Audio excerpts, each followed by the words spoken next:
Hey, Riddle here. Welcome to my channel, or welcome back if you're a subscriber. I have a really interesting video for you today and some interesting information.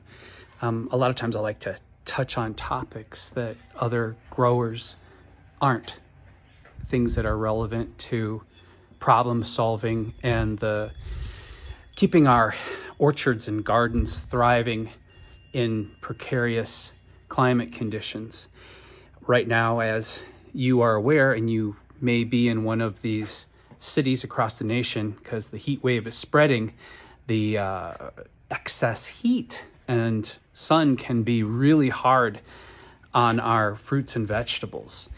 And, people have this idea that, more sun-loving plants like tomatoes and peppers and things are like yummy, yummy, yummy. But I noticed conservatively 15, 20 years ago that my sun-loving plants when I lived in Los Angeles were getting sun-scorched.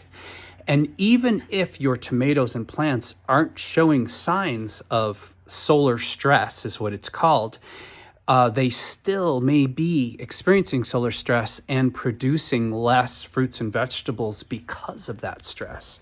And when I learned this, I thought to myself, because I've got that problem-solving mind, is there a suntan lotion for plants?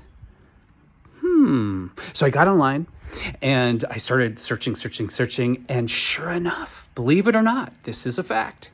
There are products on the market that have been used for several decades now with large growers across the world that protects fruits and nuts and crops from excess heat and solar stress. So I reached out to the company because they only sell it in massive amounts for some reason, and asked them, hey, it's great that you got this, but how about the backyard gardener? How about us? And they ignored me. And Mr. Riddle doesn't like to be ignored. So I searched and searched until I found the label. And then I looked at the label and I was like, what? This is so simple. I can make this.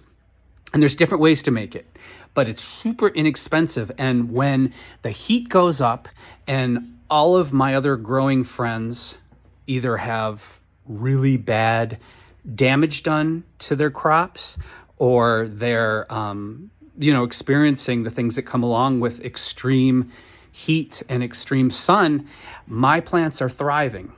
So would you like to know? Would you like to know what this is and how to make it? I'll bet you would. Give me $5. No, I guess this is free. But what you could do is you can subscribe and share. Please subscribe and share, because that's what helps. And a thumbs up. I mean, come on, people. You're getting something for free. Does it really take that much to press the thumbs up button? Always disappointing me, humans. Okay.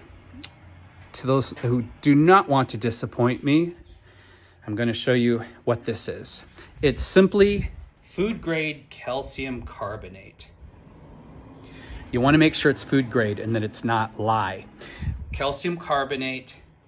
You can also use kaolin clay, but calcium carbonate is less expensive. And what calcium carbonate does is, when you put it in water and you dilute it, it's going to make this milky liquid. And when that is sprayed with a pump sprayer onto your fruits and vegetables, it's going to look like a shower door. It's not going to be pretty, but it's going to look, muddled. It's going to look foggy. This allows photosynthesis to still happen. It still allows enough sun to come through. But on a microscopic level, there's all these microscopic crystals that have formed on the leaves, which is refracting and helping to protect the leaves from excess solar stress. Another beautiful thing about calcium carbonate is it's calcium. So your calcium-loving fruits and vegetables are getting a foliant feeding or fed through their leaves, and it acts as a mild fungicide and insecticide. Yeah, of course, if it's covered with this powdery, chalky substance, what Japanese beetle or caterpillar is going to want to eat that leaf if they have another alternative? Okay, So you can find calcium carbonate anywhere on the internet. They sell it by the pound. Depending on the size of your garden, I can't tell you how much you're going to need. But in actuality, you need very little to make the suntan lotion. But you may have to reapply it after rainstorms. We're kind of fortunate. We don't get rain for 6 to 8 month periods where I live. So for me, it's like applied once or twice a year maybe. But if you're using it on vegetables that are getting sprayed overhead, or if you're using it on your fruit trees and you get rains, it will have to be reapplied. But it's so inexpensive, really, it's just a matter of pennies and time. What you're gonna do, of course, you need a good pump sprayer. The thing with pump sprayers though, if you've ever worked with one, or if you haven't, they can get clogged up really easy. So get like a large jar, like a mayonnaise jar, empty one, and put a tablespoon to 2 tablespoons per gallon of water. So put however much you need, you're going to fill your pump sprayer with. Put it into the mayonnaise jar first with 1/2 to 3/4 water, and shake it and dissolve it in the mayonnaise jar first. Then pour that into your pump sprayer, fill it with your water, give that a good shake. That's going to dilute it enough that it's not going to clog up your sprayer. Then you just go to town. It's always best to spray anything early morning or after the sun has gone, set or starting to set for the evening. It's never good to spray during full sun, but it's as simple as that. Calcium carbonate. Some people will try to bind it with a little bit of like dish soap, natural dish soap. I guess maybe it does help to make it stick a little longer, but I've always just kept it really simple and just used the pure calcium carbonate. Food grade.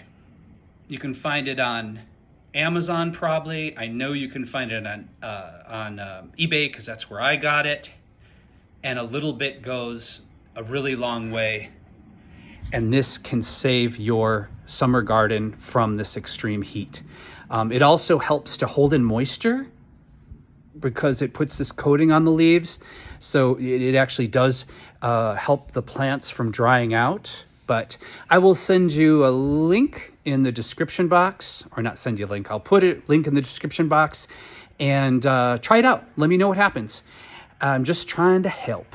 And as this world changes at such an extreme pace, and as we are posed with more and more problems that we're going to have to solve, I hope that this information and my future information will help you to get around some of these problems so you don't give up on gardening and we all don't starve.